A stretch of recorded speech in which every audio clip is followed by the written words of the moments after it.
Hello. Welcome, welcome, welcome. Happy day. Whatever day it is that you happen to be watching this, whatever time it is. Hello. I hope your time so far on this day has been amazing. If this is your first time here, welcome to the Confetti Collective. We are a digital media platform that inspires women like you to take responsibility, take ownership, and take up space in your lives.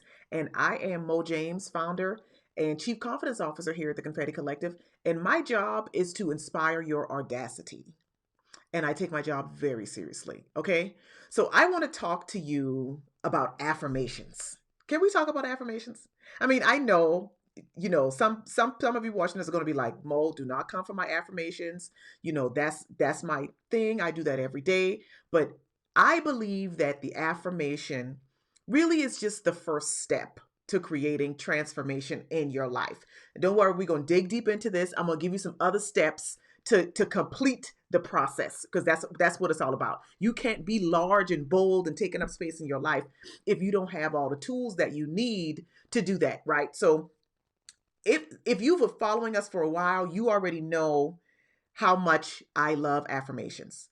I'm sitting here with a card in front of me right now that says my business is prosperous. I am very much about affirmations and speaking things into existence. Speak those things that be not as though they were. The life and death is in the power of the tongue. All of those things, right? I believe wholeheartedly in the power of affirmations, but not even but. And I know that the affirmation is just the first step.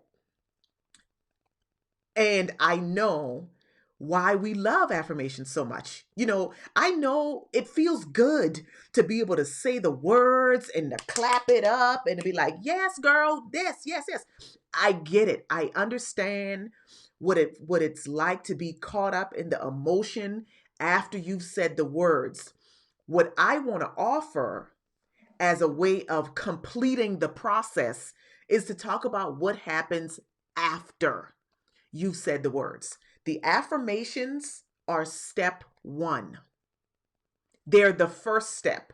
There are other steps that pick up where the affirmations leave off, and those extra steps help you complete that process of creating the transformation that the affirmation told you was possible, that the affirmation activated in you was, and you recognize and woke up to the possibility, right? There's more things that have to be done to complete it. It's almost, let's think about it this way. The affirmation opens the door, but there are other steps that have to be taken in order to actually get to the final destination.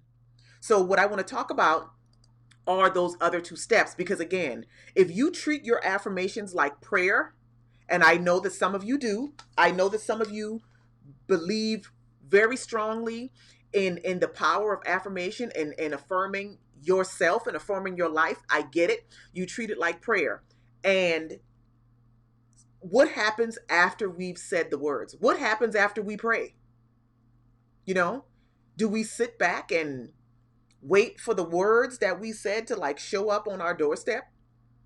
Or do we have to take extra steps? So if your affirmations are on the level of prayer for you, you already know, you already believe that your words have the power to transform your life.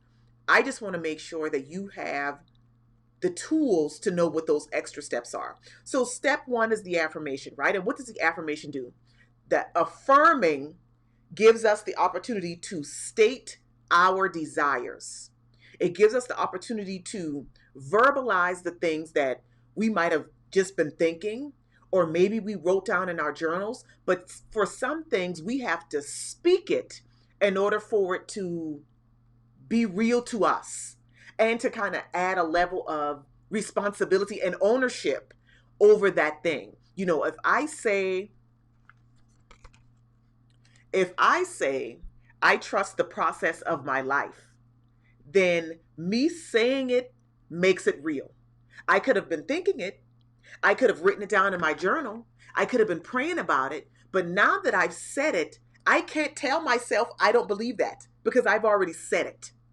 So the affirming, step one, affirm, is to state the desire. after you affirm, you have to do something else. After you affirm, you say the words, you speak the affirmations, then you want to affirm, AFFORM, because the affirming states the desire, but the affirming gives you the opportunity to conform or to shape, to start to shape your life around what you've stated. So if I say my business is prosperous, right? That's my affirmation. I am a successful business owner. The affirming comes where I ask, so what am I doing? What am I already doing? Or what can I do to make the words that I spoke be real? So maybe that might look like I need to start reading books. Maybe I need to start investing in my learning. Maybe I need to start paying for marketing. Whatever those things are. You affirm, then you get real, honest about the affirm. What are you doing, or what is your next step to start to create the words that you've already spoken? You can't just affirm it and then let it go. You have to do something. But before you know what you can do, you've got to recognize and acknowledge what is already real, what is already present in my life that would make this affirmation manifest. What can I create? What can I do? What can I change in my life that will make this affirmation manifest? That's step 2. Affirm, then affirm, and then step 3 is act.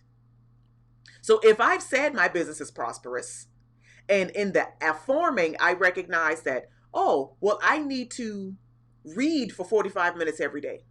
So now my action is go buy some books and read them, sis. So the affirmation is the first step.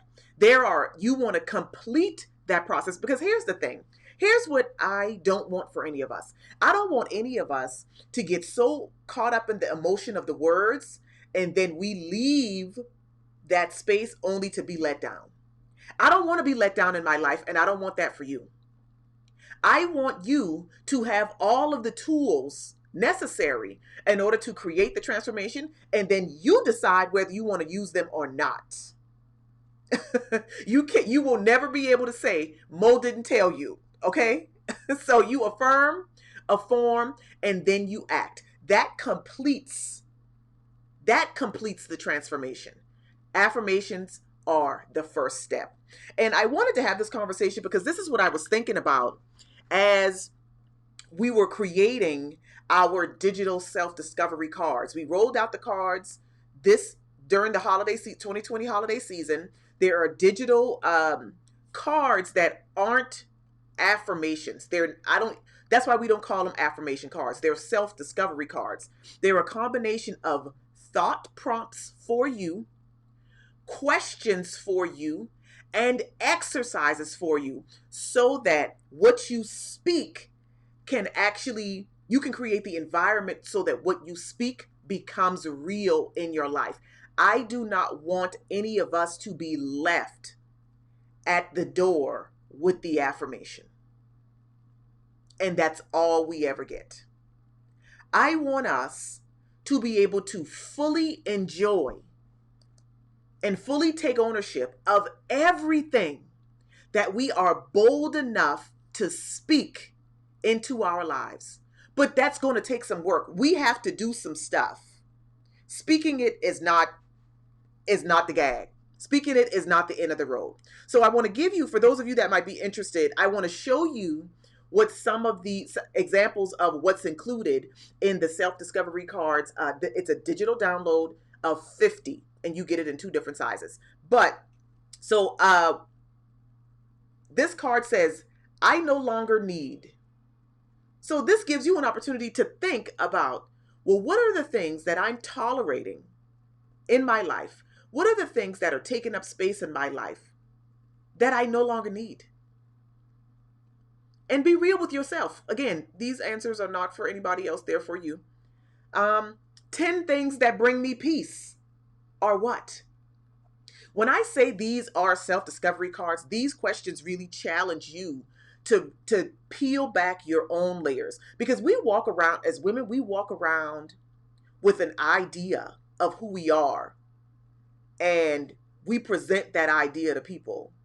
But then we find ourselves getting stuck into situations and we're unsure of how we got there. That's because we don't know who we are. That's why this combination of the end of this stack can help you self-discover. What are things you'd like to say no to? So this is a question. This is an example of a question. What are some things that you would like to say no to? We all have them in our lives. Who appreciates you? Again, we get into the habit, and it's everybody. Life does what life is always going to do, and it sweeps us up into stuff. And if we are not careful, we will forget ourselves because we're so caught up in the stuff of life. Exercise. Write down what you need to hear when you feel sad, upset, or full of doubt. And you know why you need to write these down? Because when you feel sad, upset, or full of doubt, you will be able to go back to your own handwriting and read the words that you need to hear. So you don't have to go out searching for somebody else to pump you up when you feel sad, upset, or full of doubt. You have now equipped yourself to be able to do that for yourself. That's what this is all about, you all. Self-discovery gives you agency over your own life. It gives you power. It gives you the tools to create the life that you want. And then to recognize the situations that you keep getting caught up in that don't support, serve, or help you grow, so that you can opt out of those things. Last one. What are your morals? And I'm showing these to you on my phone. What are your morals? What is important to you ethically? Write those things down. This is important because, again, life is doing what life does. You are going to be in situations that are going to force you to think about what you've said is important to you, and you're going to have to make a difficult decision. So, affirming yourself is great. Speaking affirmations is wonderful, but that's just the first step. The key is to complete the transformation that starts with the affirmation by knowing how to affirm your life around the affirmation and then knowing what actions to take.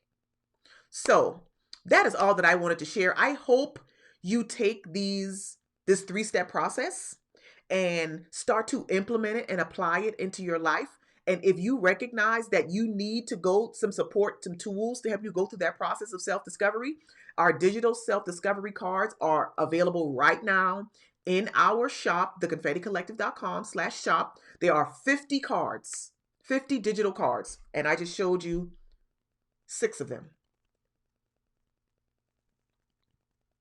A combination of thought prompts, questions, and exercises. I want you to have everything that you need to create the life that you want, because you deserve it. But you also have to do the work, sis. There are some things that you will have to do, and only you can do, in order to get it. So grab the cards if you know that you need some tools. Let me know. I would love to hear your questions, comments, takeaways in the chat. Drop them below. The link for the digital discovery cards is in the caption of this video. And until my next broadcast, I will catch you later. Bye.